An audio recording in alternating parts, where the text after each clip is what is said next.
We have Dominique Smith with us, as well as Nancy Frey.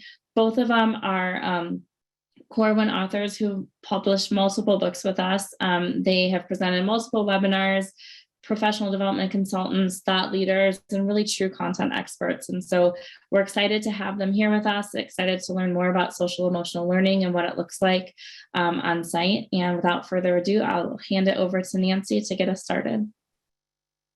Well, thanks so much, Katie. Hi, Dominique.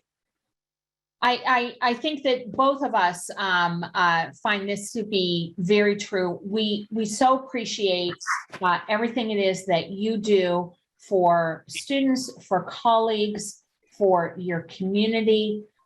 We cannot, and sorry for the pun, mask our gratitude for how much it is that you have to offer. And here we are talking about social and emotional learning, which I think in many ways has really become that much more of a need, especially over these last 2 unsteady years that we have had.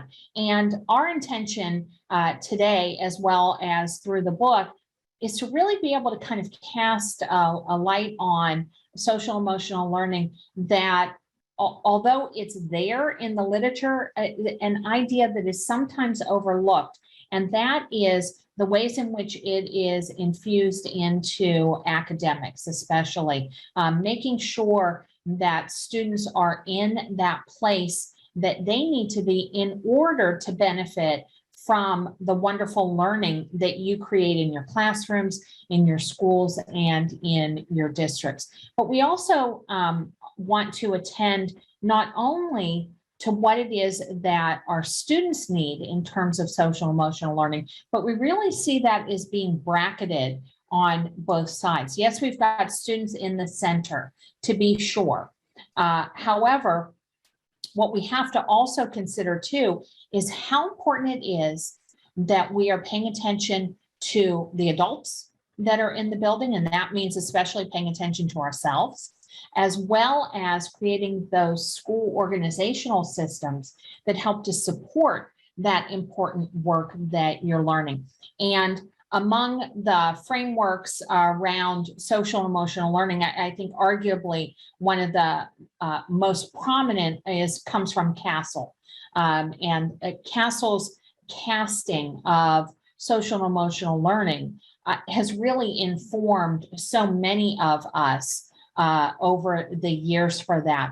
But what is often overlooked, if you will, in CASEL's research, or if you look at Yale and their Wooler research, or if you look at the Wallace Foundation and their work around social emotional learning, everybody comes to the same conclusion. And that is that if we only spend our energy teaching students about social emotional learning, and we don't pay close attention to adult social emotional learning, then we limit our ability to be able to be effective with students. Knowing oneself precedes being able to teach students about themselves as well. And the way that we've organized this book in particular is to, in each of the modules, to start out with self. What are some things to know about yourself to gain that insight, to gain and build on that emotional intelligence you have, such that you can pivot and utilize that in ways that are appropriate and useful for your students, and that you can further expand on those same ideas to be able to create organizational systems within the school that are going to support that as well. And Kate, I couldn't agree more with you that we can't help kids if we don't take care of ourselves as well. That certainly has been a really prominent message, I think, that all of us have learned over these last 2 years in particular. And so here's the overall structure for how it is that we cast social and emotional learning. And again, always making those connections back to the CASEL framework as well. We start off with a discussion around strengths-based learning. What does that mean to really take a strengths-based approach and to build resilience with students? Moving forward, we talk about identities, belonging, and those pro-social skills that are so essential. And again, keep in mind that these apply to the adults as well. Emotional regulation is a key part of this. Whether we are 6 years old or we are 46 years old, that emotional regulation is essential for us to be able to achieve the things that we want to be able to achieve in our own lives, in our learning lives. Relational trust and communication is another of those essential skills. How do we relate with one another? How do we work with one another? How do we learn alongside of one another? And those communication skills that are so important that go along with that relational trust. Moving forward, we talk about individual and collective efficacy. Certainly, the work that John Hattie and others have done around collective teacher efficacy has really highlighted the importance of how it is that we work together as educators in order to be able to achieve those breakthrough results that we're looking for with our school.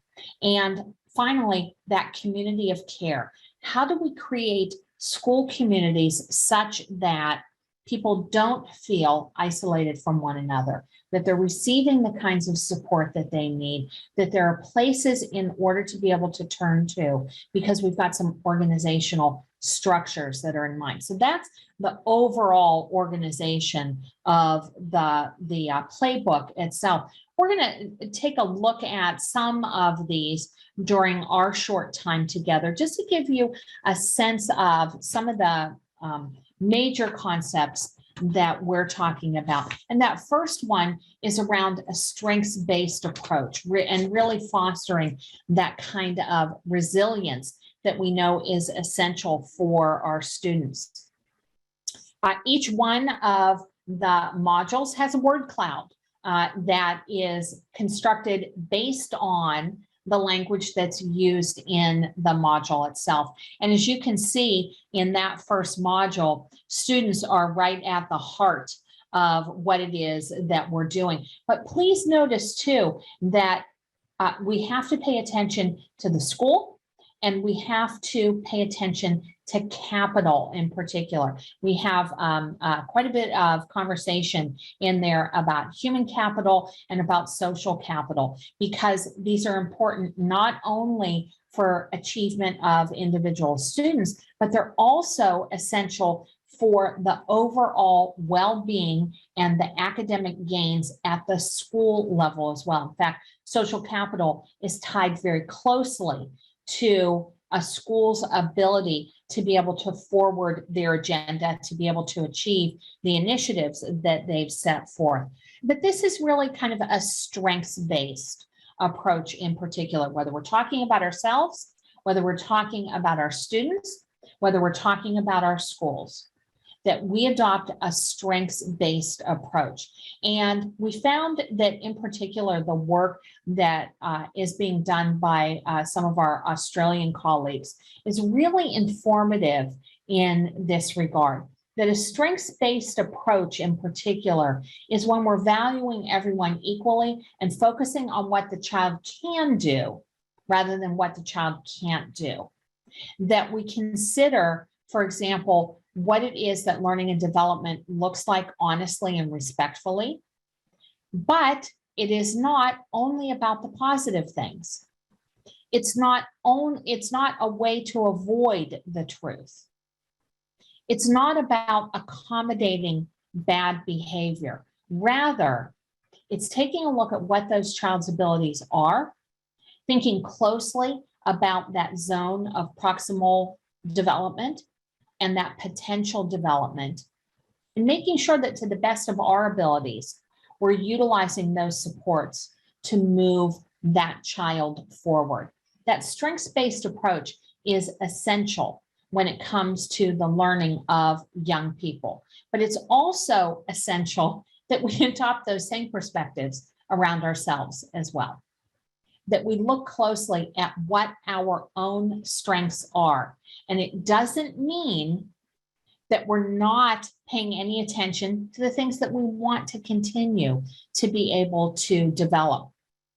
One of the tools that you'll find in the module itself is the via character traits and virtues. Now, before you get worried that this is like some Cosmopolitan magazine questionnaire of one kind or another, this has been a deeply researched instrument over the last 20 years. It was developed by Martin Siegelman, who was at the time the president of the American Psychological Association, in conjunction initially with Csikszentmihalyi. And many of you know his work around the idea of flow in particular. And what they've done with this, this tool, and by the way, this is free, because we only talk about things that are free. This is free. There are statements on there for you to be able to learn about yourself, to learn about what your strengths are. They've identified 24 character traits that are arranged according to the 6 virtues, as they refer to them as well. By the way, there's a similar tool that is developmentally appropriate for students between the ages of 9 and 17 as well. That's structured for that. If you're interested in doing that, it'll take you about 15 minutes to do that. It is free, as I said before, and the URL is right there on the screen. I also just dropped it in the chat as well. You want to find out some things about your signature strengths so that you can build on those signature strengths. There you go. We hope that you enjoy doing that as well. So that first module, as I said, is really about taking that strengths-based approach, because whether we're talking about ourselves, our students, or the school in general, we want to be able to build from that platform, from that foundation. Now, Dominique, I know that you're going to talk with us about reframing in particular. Right. And we've been talking a little bit, and I appreciate everything that's coming out in our chat. We're seeing some really cool things happening, Nancy, at some of the schools around the country. And it's just really amazing that we are trying to dive back into our SEL and what are we trying to create for our students? But at the same time, what are we doing for ourselves? And when we start to talk about reframing beliefs, it's really putting ourselves in situations and figuring out what could I do to maybe pause, think, and start to reframe a situation. And this is, I think, a little bit hard right now. You know, we do get caught up. We do get a little bit emotional. We do have feelings. And I think the good thing is it's okay to have feelings. So first and foremost, I want to make sure everybody knows on this call, you as an adult can have feelings. Our students deserve to talk about their feelings. Our parents are going to have feelings, and that's okay. And we should be discussing those. I have 3 children, and I'm hoping that they will discuss their feelings with me, and we can start to figure out and have those conversations together. So we're going to go through what the reframing process looks like. I'm going to give you some examples that you can kind of think about, but I'd also like you to kind of pull out kind of your own feelings right now. So as we look at our first part, as we think about this, I want you to think of a situation.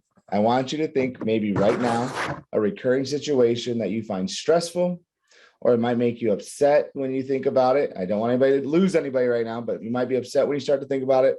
It could be that disruptive student or a challenge with a colleague. And then I want you to try to, figure and think about everything about the situation. And I'm going to give us an example, just so we can start to, if we don't have one yet, let's think about an example here. Tim, and we all have a Tim, right? We all have a Tim, is a member of your grade level meetings. He often interrupts others with his own opinions about a topic and is regularly dismissive of other people's ideas. A regular reframe for him is, I've tried that before. That doesn't work. It doesn't work. And so I want us to put us in that moment right now. So we're seeing the situation. Some of us might be experiencing that right now, where our reframing process isn't with a student. It's when some of the adults that we work with, that we have a great relationship, we thought right now, we're kind of going through this process of how am I feeling? So what do? We start to identify our emotions. And that's the process that we have to get into. And when we think about that, we have to understand and start to say, okay, what were my feelings during that situation? What emotions was I feeling? And then name them. And this big push back and really getting into it is pulling up our wheel. And that's where we are getting really excited about, is getting back to these wheels and allowing students to see emotions, allowing us to see and read emotions. And here we go. Now I can examine my feelings. Maybe at the moment, what I was thinking isn't exactly the feeling. So I have to maybe pause myself and look at where I'm at. So in our example, maybe I feel frustrated, angry, and resentful. And I feel like my ideas are dismissed. I am taking that first step, right? I am taking that first step and saying, this is how I feel. And now when we look at this is the best part. Who benefits from this? Every person does. Students should have the right in the middle of your classrooms when they're feeling a certain way to be able to go over wherever it is on their, maybe on their table or on the wall and say, what emotion am I feeling? Because as I'm sitting here and as I'm thinking about this, maybe I'm that person that never identified emotions when I was younger. Maybe as an adult, I've never had to go through that process. Maybe some of my students are coming into my classroom and they've been told not to have emotions. So they get a little worried because they don't know what some of these words mean and they don't know how to target that. But that's where we're sitting there. So then what should we be doing? What we should do then is start to explore and explain our thoughts. We start to push forward. And now we start to think, okay, when we're sitting here, when we examine your own thoughts and feeling those emotions, what was going through your head? What do you think the person's intentions were in the situation, right? We're trying to start to think about this. And what did you think is going to happen as a result of the situation? What was your outcome? We saw, the other wheel, perfect, I love it. So when we're looking at this, we start to look at our example again, and we start to say, well, I think that Tim, right? We're bringing our own Tim, don't put Tim's name, the real name in there, doesn't care about others, people's efforts, right? So we start to get into that. I don't think he cares about our other efforts, and it's disrespectful to me, and it makes me look bad. And so that's how I feel. And I also think it's ruining my relationship with Tim. So now I'm examining that emotion. And we start to have that conversation and it starts to push a little bit more. And do you see how we start to break down each area of this reframe to see exactly where we're going? And now this is for adults as well as our students and go through the same process. So then we get to this part where we're like, okay, maybe I start to push the reframe and we start to think about that. So examine your thoughts, right? We're starting to look at that about the other person in the situation. And we start to think, could the intentions of the other persons be different than I thought? So maybe it might be different than I thought. Could there be other reasons for the behavior? Maybe I'm missing something that I can't see. Maybe there's something outside that I don't know that could be really impacting this. And could there be a different outcome from the one you envisioned? So that's the good part. Maybe there's a whole different outcome that I haven't thought about. So again, let's get back to Tim, and maybe this is where we're at. Okay, and we say, maybe Tim is feeling ineffective, right? Maybe that's what's going on with Tim in our grade level meeting. That might explain why he regularly says that something won't work. Have we thought about that? We're starting to reframe that. And then, or maybe he has especially challenging classes right now, and this year's been a little different for him, and it's bringing up fears that he's not doing his job so well. And so all of a sudden, do we see from the beginning of where we were and how we're starting to shift and think, and how that now, because we talked about maybe I'm losing my relationship with Tim. Maybe I'm disconnected from that. And we start to reframe and start to think about what could it be different. And then what can we do? We're going right back to those feelings and we're going to re-examine our feelings. So when we think about that, how do you feel after reframing the situation? What are your feelings about the situation now? And what's it say right here? Name them. And how have your feelings about this situation changed? And so when you're looking at that, that's where we have to start to think about and start to examine a little bit more. And we start to go and start to that process just allows. And now it's the honest conversation for our example, right? I feel a lot better about thinking about this. Maybe I could, be help to Tim. Maybe I could be the one that says, I'm here for you. Maybe I can ask some wondering statements as I'm connecting back with Tim. But I love this process because as a parent, I have to reframe my thinking a lot. I was talking to Nancy about this earlier. My son had a rough day today at school. I have to reframe my thinking of the situation right now because I'm only seeing it one way. And so that's where we're sitting there. And I want you to think of how many students haven't had a time to maybe reframe a situation with you in your classroom, and they only are seeing it one way. Have they ever had that process to be able to reframe it and start to say, okay, maybe it's a little bit differently.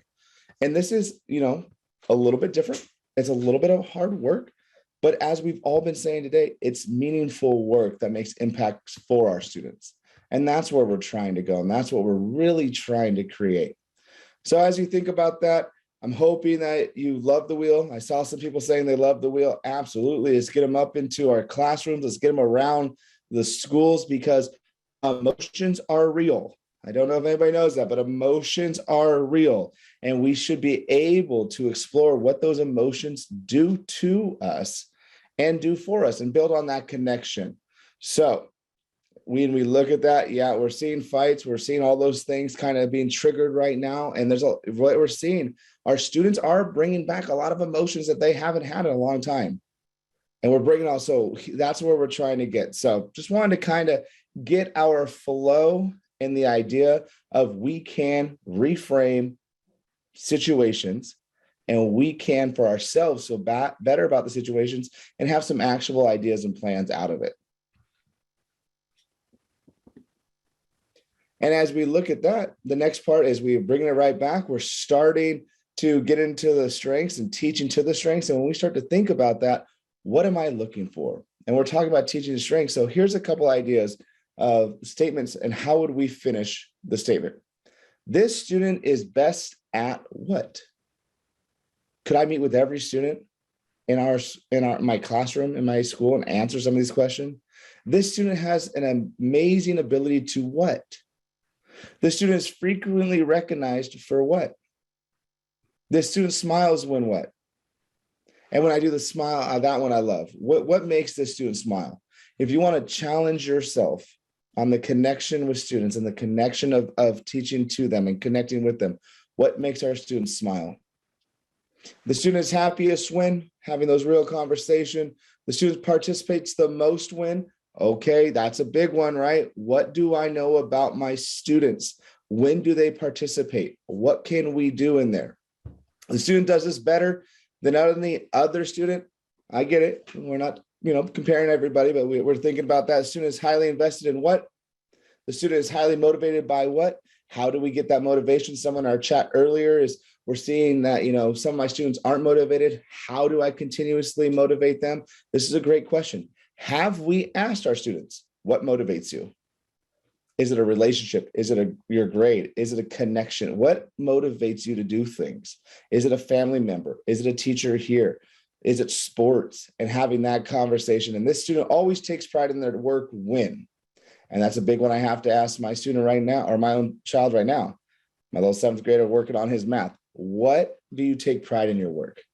And so just really thinking about some of these stems and having some of these conversations and then putting that into our connection with our students, how far we can get with that.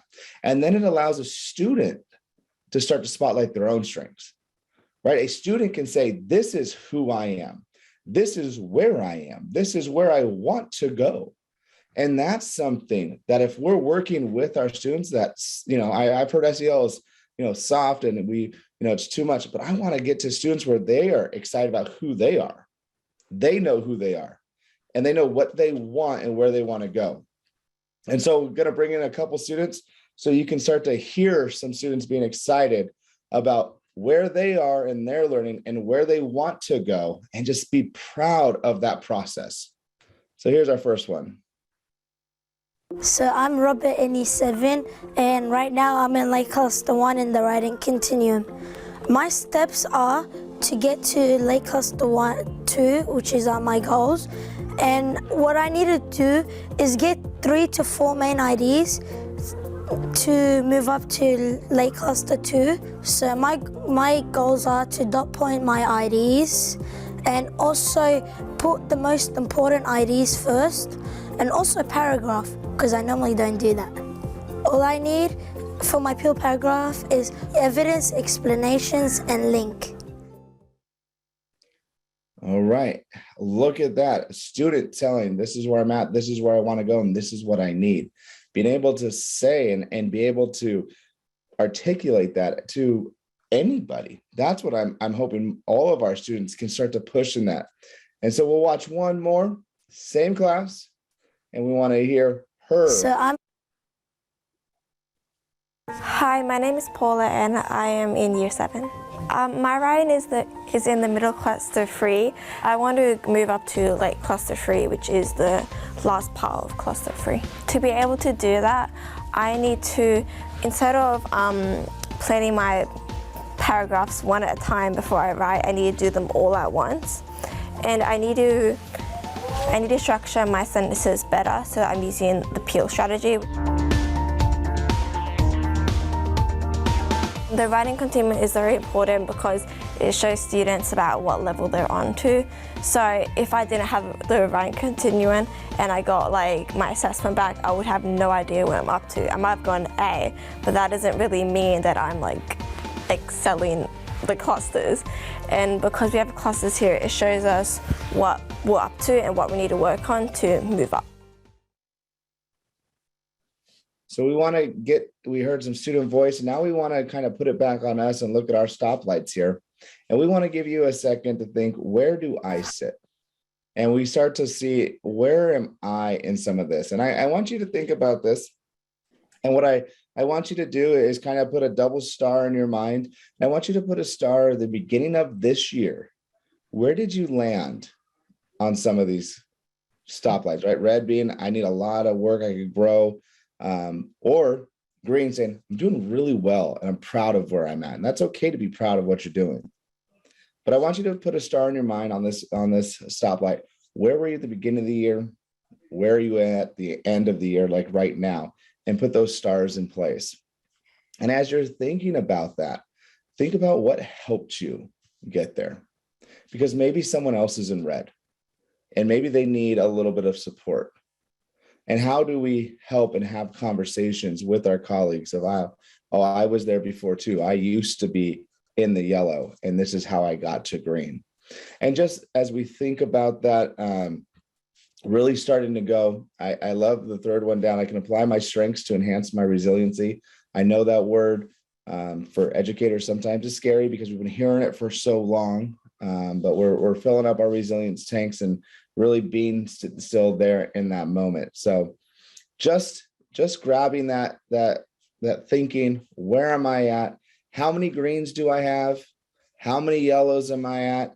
If I have a red, understand everybody will have a red one day or another. And what am I doing for myself to grow in that work?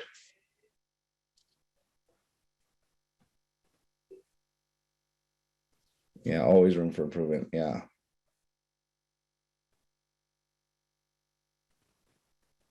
Give you a little bit more time as you're reading through those and starring them in your mind. Or if you have a touchpad, you're starting it on the actual screen. So that's pretty cool too, whatever way you're doing it.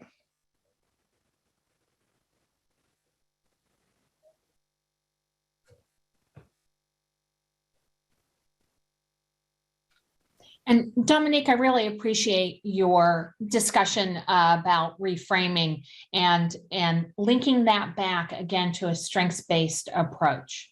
that when we engage in that reframing, and I remember seeing in the chat a question about like, how does this fit in to our class time? This is really about that reframing is often about that kind of that decision making that we're doing outside of that classroom time. You know, we're mulling over in our heads that problem that we've been faced with as we're driving home and so on. That's often how it is that you end up engaging in some of that cognitive reframing, in really being able to kind of think through what it is that you want your response to be based on that reframing that you may be doing. Dominique and I have a colleague, Russ Qualia, who likes to say, you never get frustrated about the things you don't care about, right? The things that frustrate you, those things that are happening with a great amount of frequency with a student or with a colleague, can at times benefit from just pushing the pause button and thinking, well, might there be a different way that I need to approach this, that I need to be able to look at this situation? And again, coming back to looping back around to that idea that a strengths-based approach doesn't mean that we're ignoring what the gaps are or ignoring what the problems are, but rather, is there an entry point that I can leverage in order to be able to improve this situation? Now, we'll take a look at another one of these ideas around individual and collective efficacy. And that certainly has gotten a great deal of attention over the last decade in particular. Rachel L's work in her meta-analyses with collective teacher efficacy being an example of that. And where some of that work is currently happening right now is around the idea of collective principal efficacy. What does that mean? What does that look like? What a great way to be able to explore that. And when we think about efficacy, we're thinking about a number of really key ideas that happen within there. What's the learning that happens? How does efficacy and learning interact with one another? How about goals and goal setting? Efficacy and goal setting have a relationship with one another. Success, of course, and confidence is always where it is that we want to be able to be, but it's also that acknowledgement that some of that work that we do is around the collective. Some of it is individual and some of it is collective. Now, certainly Bandura's groundbreaking work starting back in the 1970s around self-efficacy has certainly done a lot to be able to shape what it is that we look at when we look at a learning environment for students in particular. We know that self-efficacy is one of those influences that has the potential to really be able to accelerate learning. Just as a reminder around the visible learning work, the visible learning results are always discussed in terms of effect sizes. Effect size is a statistical tool that tells us about the magnitude of change. What is the result of a particular influence? And those influences that fall into that blue zone of desired effects have that greater than average potential to be able to accelerate what that learning is. Our investment in students' self-efficacy is an essential part of being able to achieve what it is that we want them to achieve. I mean, let's remind ourselves that what we are teaching is difficult. None of us are teaching things that kids already know, at least I hope we're not, right? We're challenging kids all the time. That means that they have to dig around for that reservoir of self-efficacy that's needed. By the way, the same thing applies for adults as well. Self-efficacy is really our individual beliefs that we can reach our goals. And there are things that get in the way of being able to reach goals. Dominique and I are very proud of this young woman who you're going to meet next. who is going to the nationals, as a matter of fact, for HOSA, which is a Health Occupation Student Association. And here's Cheyenne talking about how issues around efficacy have gotten in her way and in the way of others, and how it is that she's overcome them.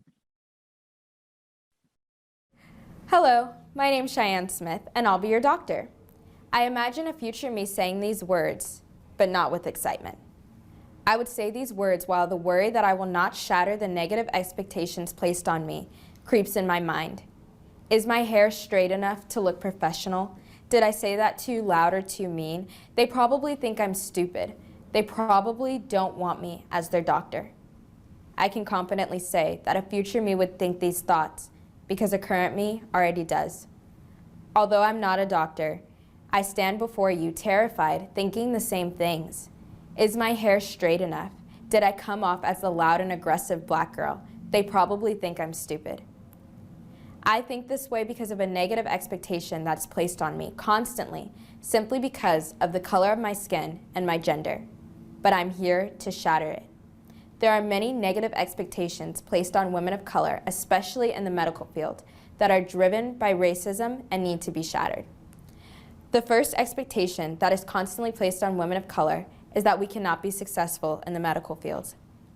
The number of black women doctors is significantly lower than the amount of white male doctors and has been for a long time.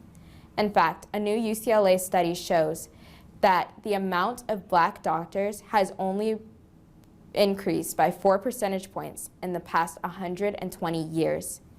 This is ridiculous.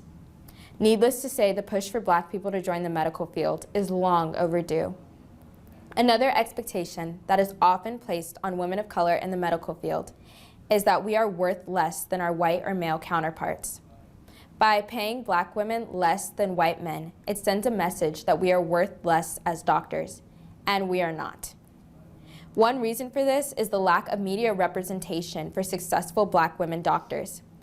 I have gone 17 years and never once heard of Dr. Marilyn Hughes Gaston, who was a black woman who was the leading researcher on sickle cell, or Dr. Patricia Arabath, who was the first black woman to finish her ophthalmology residency. This is because of a lack of media recognition for successful black women doctors. Finally, the expectation, or lack thereof, professionalism within the medical field. Many expect me to be less professional because of the way I look. The expectation of professionalism is driven strongly by another awful expectation called the beauty standard. Because let's be honest, the beauty standard is not a measure of how beautiful you are, but of how close to the dominant race you look. The idea of professionalism is influenced so strongly by that awful standard that I have to change almost every part of my physical appearance in order to be taken seriously. But the way I look should not change the way you view my skill set. I am still professional. Even though I naturally have a 4C curl pattern, I also have a 3.9 unweighted GPA. And yes, I'm a woman, but I am a woman who is graduating at 17 years old with over 48 college credits. I am not less professional because my skin is dark, and I am just as professional when my hair is in its natural curly state as I am when it's bone straight. I shatter that expectation by being a true professional and carrying myself like one, even though I do not look the way many expect professionals to look. What I did today is more than a speech for a competition. Today, I did my part to shatter the negative expectations that are placed on me and other women that look like me, that are driven by racism and bigotry. I stand before you now in an effort that one day I can stand before you and say, hello, my name's Cheyenne Smith, and I'll be your doctor, and not have to worry about whether or not I came off too loud or too aggressive, or whether or not you think I'm qualified enough to be your doctor. I want to be able to say those words while having a paycheck that's not less than my white or male counterparts, and get the recognition I deserve for the work I've done. In conclusion, there are many negative expectations placed on women of color, especially in the medical field, that are driven by stereotypes and need to be shattered. I encourage you not to turn a blind eye to this, but research and find ways to do your part to not play into these expectations. And to all of the women of color, you're enough. This is your encouragement to keep going, even though this seems like it's an uphill battle. Shatter these expectations and don't stop there. Shatter every negative expectation that's placed on you, and don't be afraid to be great. Thank you from a future Black medical doctor, Cheyenne Smith. Yeah, she's a pretty amazing young woman. No doubt about it at all. We're very proud of her. But what that speech also really holds is her self-efficacy. That's fueled in large part by what it is that she and others with the support around her have been doing to overcome those barriers, those obstacles.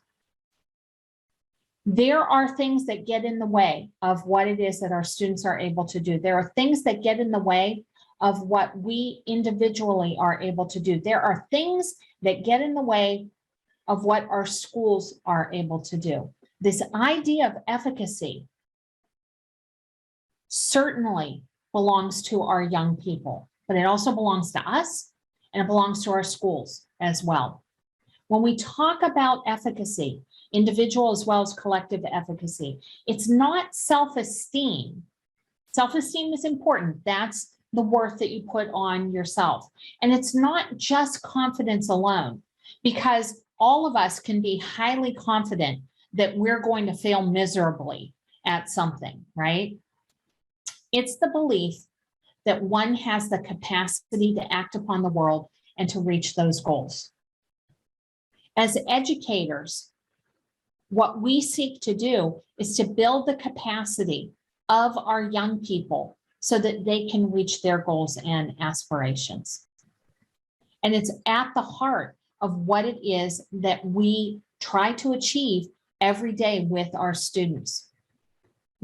We should be continuously looking at student agency and student self-efficacy as part and parcel of what it is that we accomplish in our math classes, in our social studies classes, in our PE classes, in all of them as well. 6 ways to rebuild student agency and efficacy. Set goals with them. Encourage some of that self and peer assessment. Provide useful feedback for them. Give them opportunities to empty their heads whenever they're trying to carry too much information in their head at the same time. Show them that effort is normal and celebrate everyone's success. What we want to make sure that we do is lift up that efficacy that we create for our students by also creating those opportunities for collective efficacy among teachers as well. Off the charts in terms of its influence on student learning, on student achievement. The efficacy of adults matters in material ways to what it is that students are able to do. Now, a different element of that we're really not sure about right now, that there are lots of researchers that are looking at, is there such a thing as collective student efficacy? In other words, how do students learn alongside of one another as well? Collective student efficacy is students' beliefs that by working with other people that they'll learn more. We know it's important for teachers. How about students? Are we paying attention to that? It includes every student having confidence about their ability and their disposition to contribute to a task or to contribute to an activity as a part of the team. It means that students have the skills in working for the skills for working for themselves and working with all of the team. And students need to have that shared belief that it's the team's collective capabilities to be able to organize, to be able to execute that optimal course of action, that's where the real power is as well. Now, as educators, we see this happen all the time with our students, don't we?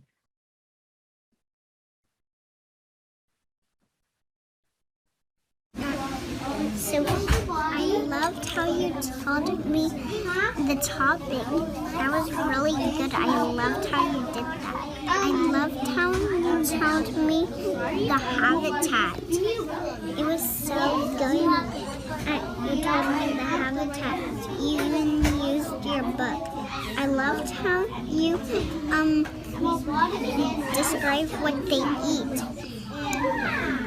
So you need to work on body parts. And I liked how you said your interesting facts. Here's one of the things I love about that.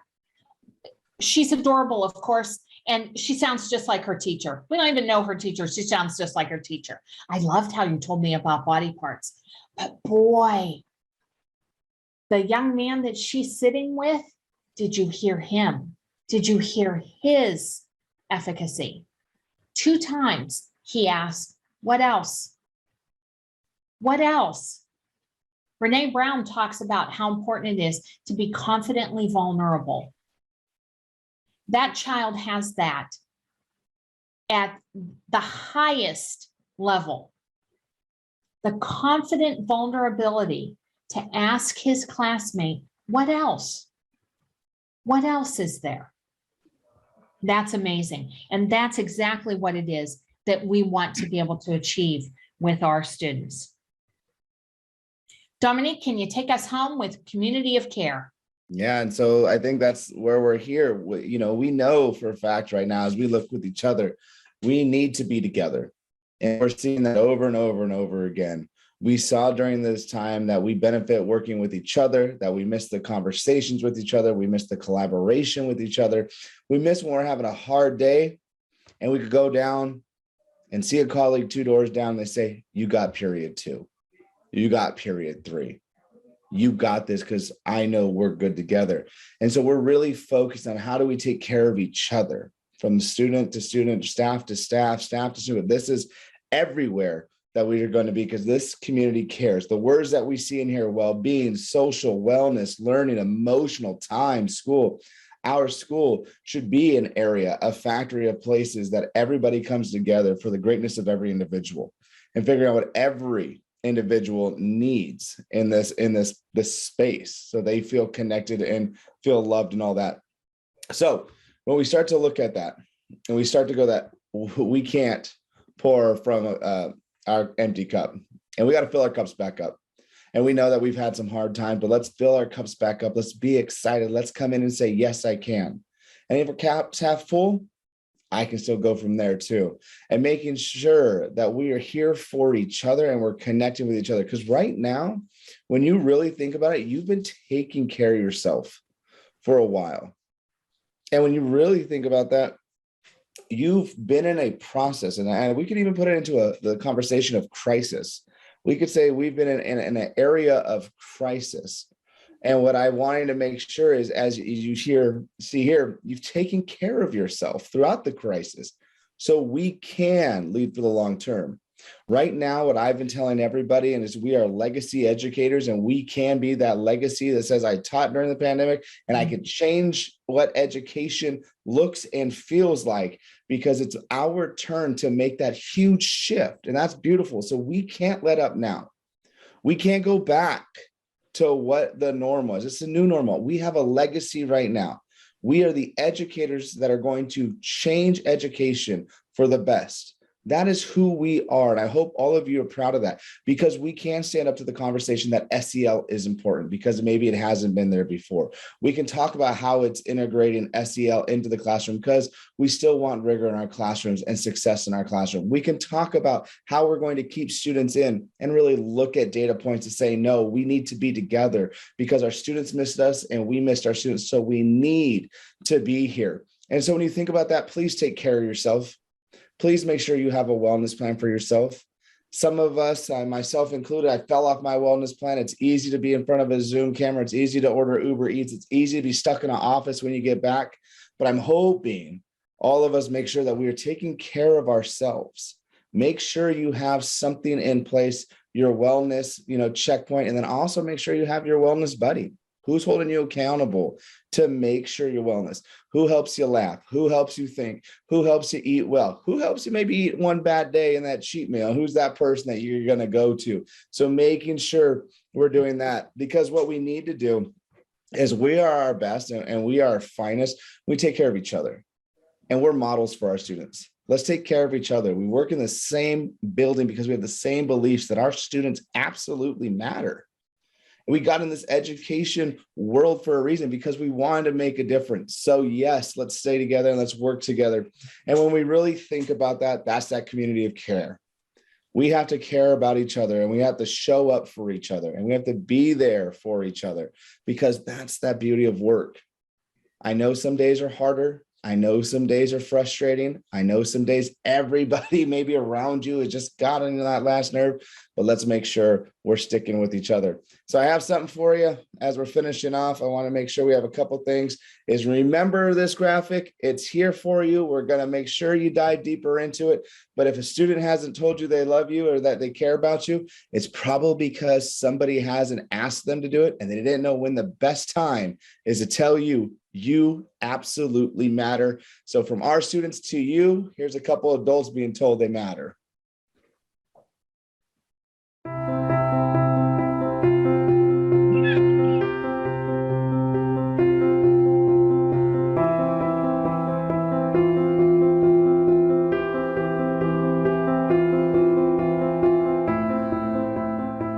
Okay, so I'm doing this project, and I was asked which teachers make me want to come to school today, and you were one of them. So you're one of the reasons I want to come to school every day. If there was a teacher in this building that made you want to come to school, was the reason, they're like, who would it be? And then I was like, Wilder. Oh, don't make me cry. I decided, hey, Captain Swift always has a really good go-get-'em attitude, the classic, the kid up, shut up, get it done. So I thought, hey, why not you, I just wanted to let you know that your class and you as yourself are the reason why I like coming to school every day. Yeah, it's my favorite subject, and you teach it so well, and it just really helps me get through. Oh, yeah? Of course. And I chose you. You encouraged me to come to school every morning and be the better me. Oh my God! Pick someone as a teacher that makes me want to come to school, and I chose you because I really enjoy your class. And from every one of my teachers, I chose you. Aw, thank you, Carlo. And I was told to pick a teacher that I like showing up to their classes, and I like that teacher a lot. And I picked you. Missy, I want to tell you something. Okay. You motivate me to come to school every day. Really? Yes. Oh, Crystal. Yeah. I would have to pick you, and I just wanted to tell you that you're a really amazing teacher. I appreciate you and all of your teachings, and I just want to tell you to keep on being amazing and inspire other students the way that you inspire me. So they asked us to pick a teacher that makes us want to come to school every day. And both of us said it was Couldn't decide. Yeah, we were literally fighting over it, so. Oh man, I appreciate that, y'all. I'm supposed to be, for this project, taking photos of things that matter to me, and you're the reason I come to school every day. That means a lot to me. Oh my gosh. I'm shaking. Thank you. That you have no idea how much it means to me.